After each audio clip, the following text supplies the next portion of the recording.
एक बहुत important topic शुरू कर रहे हैं, that is doctrine of ultra virus. Company law का सीए फाउंडेशन में एक बहुत महत्वपूर्ण टॉपिक है और यूजुअली बच्चों मान के चलिएगा यहां से क्वेश्चन आ जाता है।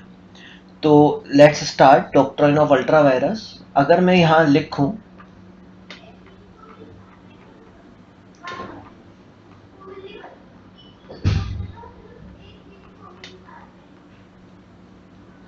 तो इसके सब इंडिविजुअल पार्ट्स को हम एक एक करके समझेंगे। डॉक्ट्राइन का मतलब होता है प्रिंसिपल। वायरस का मतलब है ये वो वाला वायरस नहीं है, ये वायरस का मतलब है ये कोरोना वायरस वाला वायरस नहीं है, यानी कोई बीमारी नहीं है। ये वायरस का मतलब होता है पावर, अथॉरिटी। और अल्ट्रा का मतलब होता है बियॉन्ड। जब आप बियॉन्ड पावर जाते हैं तो उससे रिलेटेड क्या प्रिंसिपल कंपनीज एक्ट में लगता है, उसके बारे में डॉक्ट्राइन ऑफ अल्ट्रा वायरस बात करता है, यानी बियॉन्ड पावर जाना। तो एक क्वेश्चन उठता है, सर बियॉन्ड पावर कौन जाता है? तो अगर हम बात करें तो पावर दो लोगों के पास है यहां कंपनीज एक्ट में, डायरेक्टर्स और शेयर होल्डर्स। अगर डायरेक्टर्स अपनी पावर से बाहर जाते हैं, बट जो शेयर होल्डर की पावर में आता है, देखिए कंपनी एक्ट में डायरेक्टर की एक पावर की लिमिटेशन है। अगर वो लिमिटेशन को तोड़ के बाहर जाते हैं बट ऐसा काम करते हैं जो शेयर होल्डर की पावर में आता था, तो अगर डायरेक्टर अपनी पावर के बियॉन्ड जाता है but with in the power of, यानी बियॉन्ड है directors but with in the power of share holder, अगर ऐसा काम होता है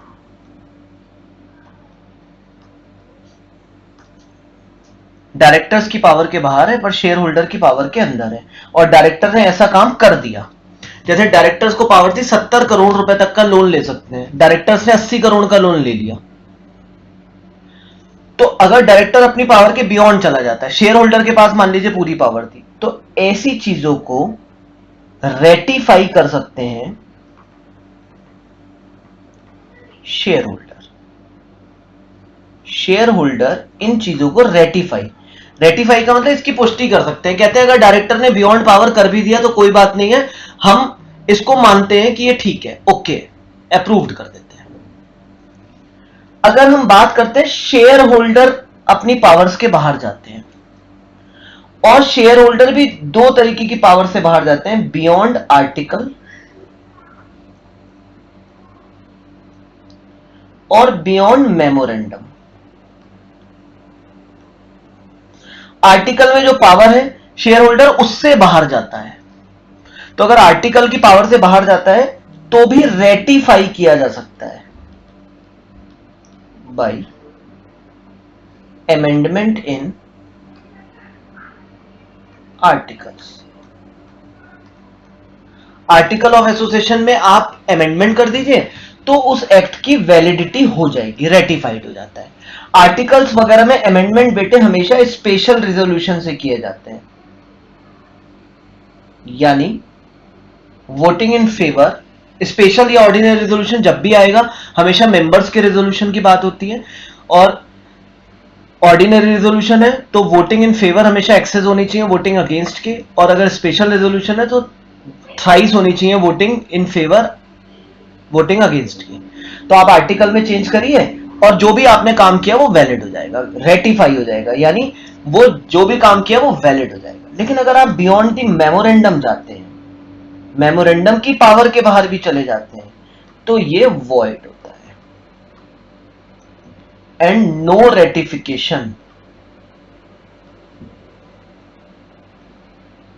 इज पॉसिबल। रेटिफिकेशन पॉसिबल नहीं है, यानी कुछ भी कर लीजिए, कुछ भी कर लीजिए, इस चीज की वैलिडिटी हो ही नहीं सकती। चाहे सारे के सारे शेयर होल्डर भी आके क्यों ना बोले यूनैनिमसली कि नहीं सर अब जो है हमने अपनी मेमोरेंडम के बाहर कर दिया बट हम लोगों को कोई प्रॉब्लम नहीं है, तब भी आप नहीं कर सकते। सर सॉल्यूशन क्या है? सॉल्यूशन इसका कुछ नहीं है, लेकिन सर हम तो आगे ये काम करना चाहते हैं। आगे अगर आप काम करना चाहते हैं, फॉर फ्यूचर अगर आप करना चाहते हैं, तो अमेंडमेंट करना पड़ेगा इन मेमोरेंडम ऑफ एसोसिएशन। ओल्ड जितना भी काम है, एग्जिस्टिंग जितने भी कॉन्ट्रैक्ट हैं, वो सब वॉइड हो जाएंगे। मेरी बात समझिए। डायरेक्टर ने अपनी पावर के बाहर जाके कोई काम कर दिया, बट वो ऐसा काम था जो शेयर होल्डर की पावर के अंदर आता था। शेयर होल्डर ने कहा ठीक है भाई, हमें कोई दिक्कत नहीं है। डायरेक्टर ने कर दिया, इज ओके। डायरेक्टर ने कर दिया, इज ओके, हमें कोई दिक्कत नहीं है। तो अगर डायरेक्टर ने कर दिया तो वो रेटिफाई हो गया, हमारा पुराना जो काम है वो वॉइड नहीं हुआ, रेटिफाइड हो गया। शेयर होल्डर ने अपनी पावर के बाहर जाके काम करा, बट पावर कहां डिफाइंड थी? मान लीजिए आर्टिकल ऑफ एसोसिएशन में डिफाइंड थी। शेयर होल्डर ने आर्टिकल अमेंड करा, स्पेशल रेजोल्यूशन रेटिफाई हो गया, कोई बात नहीं है। शेयर होल्डर ने बियॉन्ड मेमोरेंडम जाके काम करा, बियॉन्ड मेमोरेंडम जाके काम करा, तो जो भी काम करा वो वॉइड है। सर लेकिन वो करना चाहते हैं ऐसा, तो मेमोरेंडम में ऑब्जेक्ट क्लॉज में अमेंडमेंट कर दें, कोई प्रॉब्लम नहीं है। लेकिन अमेंडमेंट करने के बाद जो पुराना काम किया वो वॉइड ही रहेगा, रेटिफिकेशन पॉसिबल नहीं है, और for future amendment in memorandum कर दें। तो ये तो रही पावर की बात। अब पावर के आप जब बियॉन्ड जाएंगे तो ये स्टेप्स कर सकते हैं। अगर आप विद इन पावर अगर आप काम करते हैं तो उसे बोलते हैं इंट्रा वायरस, और अगर आप बियॉन्ड पावर काम करते हैं तो उसको बोलते हैं अल्ट्रा वायरस। तो ये हमने आपको बताया। तो डॉक्ट्रिन ऑफ अल्ट्रा वायरस में बियॉन्ड पावर जाएंगे, पावर इन लोगों के, डायरेक्टर, शेयर होल्डर, और ये सारी बात रहेगी। राइट है जी। अब ये जो हमारी बात कर रहे हैं, जो हमारे कंपनीज एक्ट के कोर्स में बात कर रहे हैं, वो बात कर रहे हैं बियॉन्ड मेमोरेंडम ऑफ एसोसिएशन की। तो डॉक्ट्रिन ऑफ अल्ट्रा वायरस का जो जन्म हुआ, इसका जो जन्म हुआ, इसकी बर्थ जो हुई, वो एक केस में हुई, Ashbury railway carriage company versus Riche. ये केस था, अभी मैं पढ़ाता हूं आपको फैक्ट्स। इस केस में जन्म हुआ इस डॉक्ट्रिन का। सर इसका सेक्शन क्या है? सेक्शन कुछ नहीं है, कोर्ट के ऑर्डर के अगेंस्ट एक डॉक्ट्रिन, एक प्रिंसिपल बन के आया है। This is not law, this is principle. तो एक केस था, मैं आपको बता देता हूं, लेकिन उससे पहले मैं आपको बताता हूं। हम ऐसे मानते हैं, डायरेक्टर्स, आर्टिकल, मेमोरेंडम और companies act. Directors, AOA, MOA और कंपनीज एक्ट। डायरेक्टर सबसे छोटा, फिर एओए, फिर एमओए, फिर कंपनीज एक्ट। अगर आप डायरेक्टर के बाहर, डायरेक्टर अपनी पावर के बाहर काम करता है but with in article of association है, तो शेयर होल्डर रेटिफाई कर देगा। आर्टिकल ऑफ एसोसिएशन के बाहर होता है तो भी शेयर होल्डर रेटिफाई कर देंगे। मेमोरेंडम के बाहर होता है भाई कोई काम,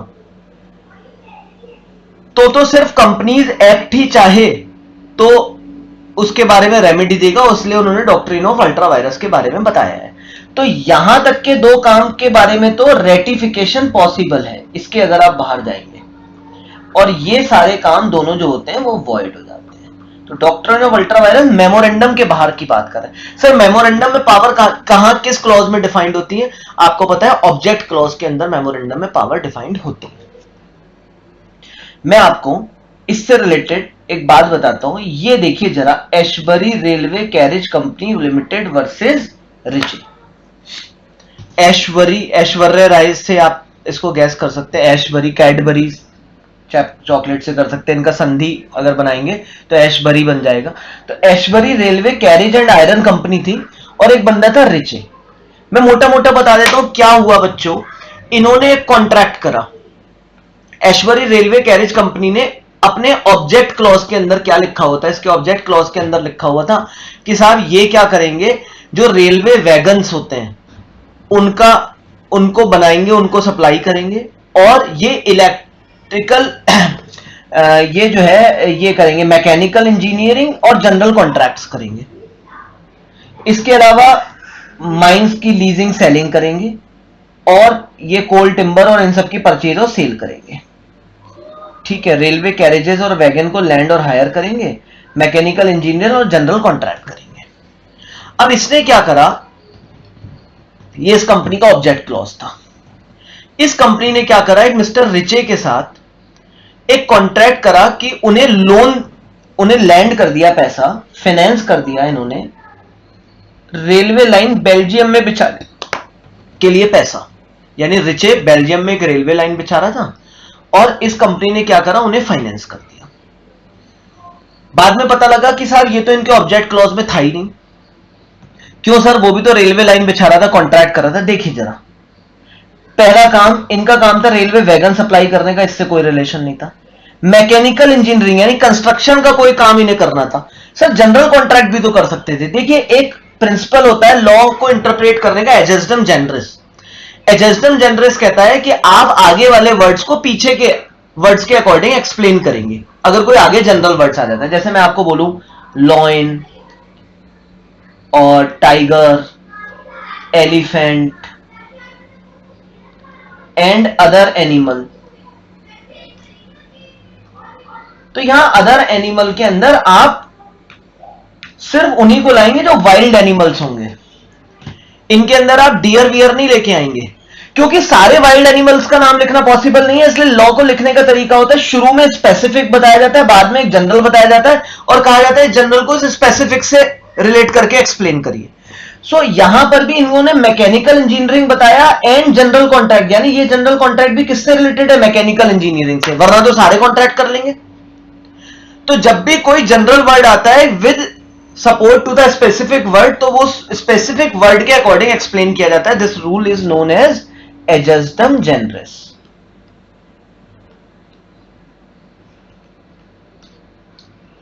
अब जरा मेरी बात सुनिए, रेलवे, ये ऐश्वरी रेलवे कैरेज कंपनी के पास क्या राइट्स था कि ये रेलवे वैगन सप्लाई कर सकते थे, सेकंड कंस्ट्रक्शन कॉन्ट्रैक्ट कर सकते थे या उसी से रिलेटेड कॉन्ट्रैक्ट कर सकते थे, या ये जो है माइंस वगैरह का काम कर सकते थे, या कोल टिम्बर मेटल्स की परचेज सेल कर सकते थे। अब इन्होंने क्या करा, रिचे के साथ रेलवे लाइन बिछा रहा था रिचे, और उसको फाइनेंस कर दिया।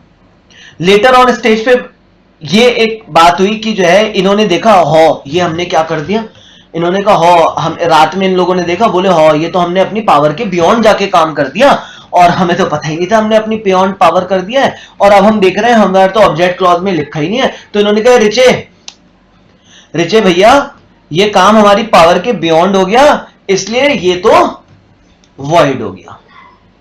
रिचे बोला ऐसा कैसे वॉइड हो गया भाई, आपके में लिखा तो है जनरल कॉन्ट्रैक्ट। उन्होंने कहा जनरल कॉन्ट्रैक्ट लिखा है कंस्ट्रक्शन कॉन्ट्रैक्ट से रिलेटेड, तो रेलवे लाइन बिछाने से इसका कोई लेना देना नहीं है। तो रिचे सॉरी और जो है नमस्ते, और ये कॉन्ट्रैक्ट इनवैलिड हो गया। रिचे आग बबूला हो गया। रिचे ने कहा ये क्या नाटक है, और रिचे इमीडिएटली कोर्ट चला गया। कोर्ट में गया तो कोर्ट ने कहा कि ये भाई एक लैंडमार्क डिसीजन देते हैं हम, भाई रिचे इधर आओ, ऐश्वरी इधर आओ। उन्होंने कहा कि भाई आप दोनों बात सुनो, ऐश्वरी के मेमोरेंडम में नहीं लिखी थी ये बात, और इस वजह से बियॉन्ड पावर ऐश्वरी ने काम करा, इसलिए वॉइड हो गया। रिचे बोले अरे भैया अगर वॉइड हो गया तो इसमें मेरी गलती क्या है, बताइए क्या रिचे की कोई गलती है? तो यस रिचे की गलती है। क्यों? क्योंकि मेमोरेंडम एंड आर्टिकल दोनों पब्लिक डॉक्यूमेंट हैं, आज की डेट में एमसीए की साइट में मिलते हैं और जो है फीस देके आप उसको देख सकते हैं। और सर पहले भी आरओसी ऑफिस में मिलते थे, तो कोई भी जना ये नहीं कह सकता मैंने इसका मैंने तो इसका मेमोरेंडम ही नहीं पढ़ा, हो करने से कुछ नहीं होगा। आप मेमोरेंडम और आर्टिकल्स ये माना जाता है सामने वाली पार्टी ने पढ़ा हुआ है। तो उन्होंने कहा रिचे आपको पढ़ा होना चाहिए था। रिचे बोला भैया मैंने तो पढ़ा नहीं, तो बोले ये आपकी नेग्लिजेंस है। और इस वजह से ऐश्वरी की कंपनी की गलती क्या है कि इन्होंने बियॉन्ड पावर काम किया, और आपकी गलती क्या है कि आपने मेमोरेंडम को देखा नहीं, मेमोरेंडम देखना चाहिए था। हेंस ये है तो बियॉन्ड पावर और ये वॉइड है।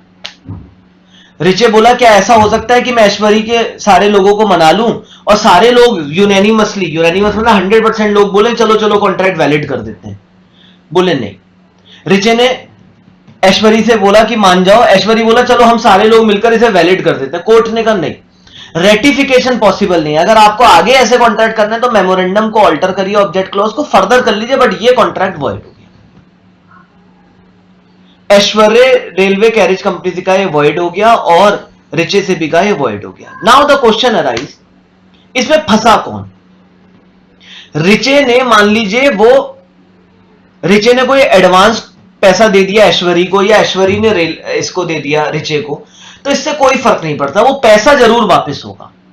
और अगर वो पैसा किसी एसेट में लगा दिया गया है तो लेंडर को वो एसेट मिल जाएगी, और अगर वो पैसा किसी डेट को उतारने में दे दिया गया है तो जो लेंडर है जिसने पैसा दिया था इस तरीके कॉन्ट्रैक्ट में, वो उस डेट की जगह आ जाएगा। मेरी बात समझिए, कॉन्ट्रैक्ट तो वॉइड हो गया, लेकिन क्या होगा, जैसे ए कंपनी ने कुछ अपने ऑब्जेक्ट से बाहर काम किया मिस्टर बी के साथ, बी ने इन्हें कुछ पैसा दे दिया, बाद में पता लगा ये तो बियॉन्ड पावर है, तो आप कॉन्ट्रैक्ट एग्जीक्यूट नहीं करा सकते। पर बी कह रहा है मेरे इस 1 करोड़ रुपए का क्या होगा?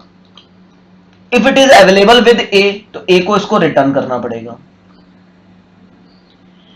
ए कह रहा है साहब मैंने तो एसेट खरीद ली,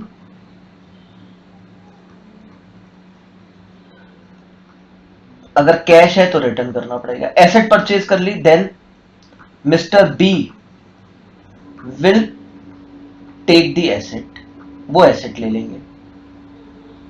और अगर ए कहता है मैंने तो इससे अपना लोन रीपे कर दिया,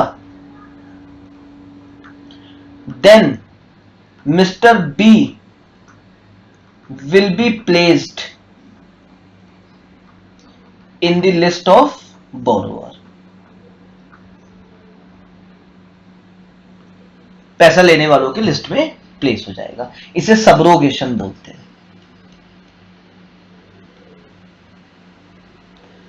तो इस लैंडमार्क डिसीजन में सिर्फ यह बात हुई है कि कॉन्ट्रैक्ट वैलिड नहीं है, बट इसका मतलब ये नहीं पैसे मार लोगे, फिर तो मैं क्या करूंगा, जो भी पढ़ा लिखा नहीं है उसके साथ ऐसा कॉन्ट्रैक्ट कर लूंगा जो मेरी पावर के बियॉन्ड है और उसके पैसे मार लूंगा। बोले beyond the power, beyond the power है, तुझे आर्टिकल मेमोरेंडम पढ़ना चाहिए था। तो गवर्नमेंट कहती है बियॉन्ड दी पावर होने के बाद कोर्ट कहता है कि आप उस कॉन्ट्रैक्ट को एग्जीक्यूट नहीं कराएंगे, पर अगर उसमें कोई पैसा का लेन देन हुआ है देन आपको वो पैसा वापस करना पड़ेगा। तो रिचे से कहा बेटा जाओ, अगर कोई पैसा बिल मिला गया है तो वापस कर दो, या अगर तुमने कुछ दे दिया तो वो ले लो, उससे अगर कोई एसेट हो गई है तो उन्हें कर लो, लेकिन ये कॉन्ट्रैक्ट वैलिड नहीं होता। रिचे और ऐश्वर्य ने आपस में बात करी, बोले नहीं नहीं जज साहब रुकिए, हम तैयार हैं। ऐश्वर्य ने कहा कि हम तैयार हैं, हम सारे लोग कह रहे हैं कि कोई बात नहीं, हमने पैसे दे दिए हैं, रिचे इस कॉन्ट्रैक्ट को पूरा करे। तो जज साहब बोले रेटिफिकेशन पॉसिबल नहीं है। क्यों पॉसिबल नहीं है? बिकॉज ये beyond the power of MOA हुआ है, तो वॉइड है और रेटिफिकेशन पॉसिबल नहीं है। अगर तुम फ्यूचर में करना चाहते हो तो फिर अमेंडमेंट करो, इसका कोई सॉल्यूशन नहीं है। ठीक है सर, बहुत बढ़िया बात। आइए, doctrine of ultra virus. Corona virus वाला वायरस दूसरा होता है, वो बीमारी वाला यूएस होता है उसमें। The meaning of term ultra vires is simply beyond the powers, beyond the powers. The legal ultra vires is applicable, the legal phrase of ultra vires is applicable only to act done in excess of the legal power of the doers. Doer ने अपनी legal power से ज्यादा कर लिया। और यहां पे देखिए, it is the fundamental rule of company law that the objects of a company as stated in memorandum can be departed from only to the extent permitted by act.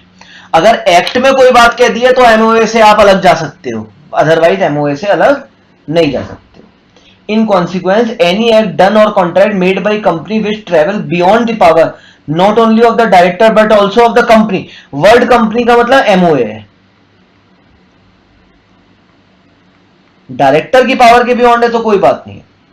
Is होनली void and inoperative in law and not binding of the company, company पे bind नहीं है। On this account the company can be restrained from employing it's fund for purpose other than those sanctioned by the memorandum.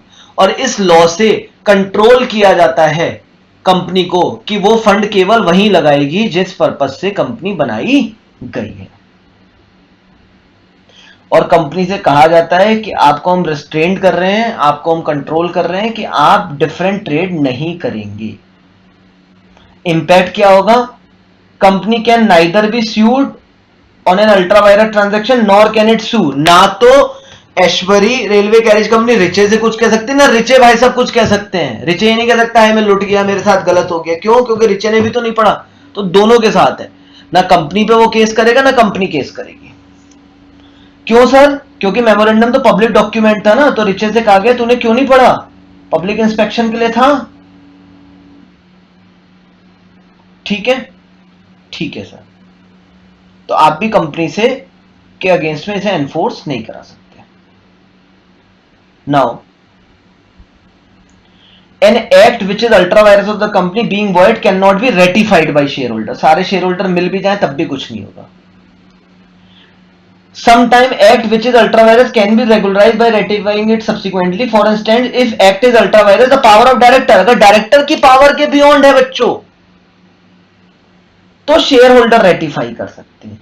और अगर article के बाहर है तो company article alter करके इसको इरेगुलरिटी को खत्म कर सकती है। लेकिन अगर मेमोरेंडम के बाहर है तो कुछ भी नहीं हो पाएगा। केस याद रखना, इसके मेन ऑब्जेक्ट है। इस केस में क्या हुआ, director of the company entered into a contract with Riche, इसके लिए रेलवे के लिए लाइन बिछाने के लिए उसको फाइनेंस करना था। कंपनी ने फर्दर रेटिफाइड भी कर दिया डायरेक्टर के इस काम को स्पेशल रेजोल्यूशन पास करके, यानी 3/4 शेयर होल्डर ने ओके भी कर दिया और कहा कि अब जो है ये अल्ट्रा वायरस नहीं रहा, क्योंकि सब मान गए। Riche bought an action for damages for breach of, लेकिन जो है फिर भी ये बियॉन्ड द पावर था, तो फाइनली ये केस कैंसिल हो गया और बोला गया कि जो है ये काम नहीं कर सकते हैं।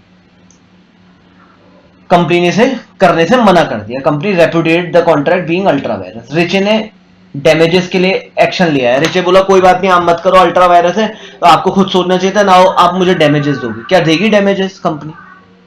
कभी भी नहीं, क्योंकि गलती इसमें रिचे की भी थी, उसे पढ़ना चाहिए था। और अब अगर यहां देखें हिज कंटेंशन, रिचे क्या कह रहा था, contract was well with in the meaning of word general contract. Company तो मना करती है कि साहब ये अल्ट्रा वायरस हम नहीं करेंगे, लेकिन रिचे क्या कह रहा है कि भाई ये जनरल कॉन्ट्रैक्ट से गवर्न हो रहा है। But general word specific mechanical engineering के बाद आया है, तो इसलिए मैकेनिकल इंजीनियरिंग से रिलेटेड कामों के लिए एक्सप्लेन हो। Moreover it had been ratified, और वो कह रहा है कि मेजॉरिटी ने रेटिफाई भी कर दिया। लेकिन कोर्ट ने कहा that the contract was null and void. It said the terms general contract was associated with mechanical engineer. कोई भी जनरल वर्ड अगर मैकेनिक अगर किसी स्पेसिफिक वर्ड से रिलेट होता है बाद में, तो स्पेसिफिक वर्ड के अकॉर्डिंग ही एक्सप्लेन किया जाता है। वरना तो आप बताओ ना, लॉयन, टाइगर, एलिफेंट, अब मुझे बहुत सारे जंगली जानवर बताने तो मैं लिख दूंगा एंड अदर एनिमल, हजारों थोड़े ना नाम लिखूंगा। तो ये लॉ के कहने का तरीका होता है। बस इसका मतलब ये नहीं होता कि उसमें डियर भी आ जाएगा, उसमें और भी जो है मोर भी आ जाएगा, उसमें तोता मैने भी आ जाएंगे, ये सब कुछ नहीं होता है। It had to be read in connection with the company's main business, और इसलिए वो कह रहे हैं इस जनरल कॉन्ट्रैक्ट को मैकेनिकल इंजीनियरिंग के साथ एक्सप्लेन होना चाहिए। अदरवाइज तो आप मैरीन, फायर इंश्योरेंस सब कुछ करने लगेंगे, ऐसा नहीं होता। Ultra vires contract can never be made binding on the company, company पे कभी भी बाइंड नहीं होंगे। It can not become intra vires by reason of estoppel, सारे लोग ओके कर दें, एक्यूसेंस सारे लोग कह दें कि जो है भाई हम मान जाते हैं, हमें कोई दिक्कत नहीं है, रेटिफिकेशन कर दें, ये पॉसिबल नहीं है। अब इससे पोजीशन क्या आएगी अल्ट्रा वायरस से? सर पोजीशन क्या होगी? When an act is performed which though legal in itself is not authorized by the object clause of the memorandum, काम तो लीगल कर रहा था ये, लेकिन ऑब्जेक्ट क्लॉज से ऑथोराइज नहीं था, तो ये अल्ट्रा वायरस है और नल एंड वॉइड है। जो अल्ट्रा वायरस है कंपनी इसको रेटिफाई नहीं कर सकती है, चाहे यूनैनिमस यानी 100% कंसेंट मिल जाए तब भी नहीं हो सकता। अगर डायरेक्टर के अल्ट्रा वायरस है लेकिन कंपनी के इंट्रा वायरस है, यानी शेयर होल्डर की पावर्स के अंदर है, तो शेयर होल्डर इसको रेटिफाई कर सकते हैं रेजोल्यूशन पास करके। अगर आर्टिकल के अल्ट्रा वायरस है तो भी रेटिफाई हो सकता है आर्टिकल को अल्टर करके। इसके अलावा एक चीज और मैं बता दूं, इसमें क्या होगा, ये वाला एग्जांपल भी पढ़ लीजिए।